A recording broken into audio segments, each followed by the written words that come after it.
तो नमस्कार दोस्तों, आप सभी का फिर से एक बार और स्वागत है हमारे यूट्यूब चैनल भोजपुरी पेज में। और मैं हूं आप सबका दोस्त भाई अजीत यादव। दोस्तों देखिए, रितेश पांडे जी का एक और नया देवी गीत आप लोगों के बीच में कल सुबह सुबह रिधि म्यूजिक वर्ल्ड चैनल से रिलीज होने जा रहा है। दोस्तों देखिए, अभी अभी रितेश पांडे जी गाने का पोस्टर को शेयर किए हैं और आप लोग गाने का पोस्टर देख सकते हैं।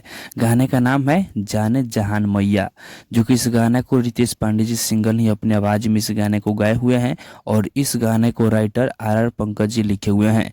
गाने में म्यूजिक बनाए हैं अंजनी सिंह जी, जो कि इस गाना को कल सुबह 6:30 पर रिधि म्यूजिक वर्ल्ड चैनल पे इस गाने को रिलीज किया जा रहा है। कल सुबह तैयारी है इस गाने को सुनने के लिए। तो बाकी दोस्तों फिलहाल का ये अपडेट है, आप लोग इसके बारे में क्या कहना चाहते हैं कमेंट बॉक्स में बताइएगा। और इसी के साथ हम इस वीडियो को समाप्त करते हैं।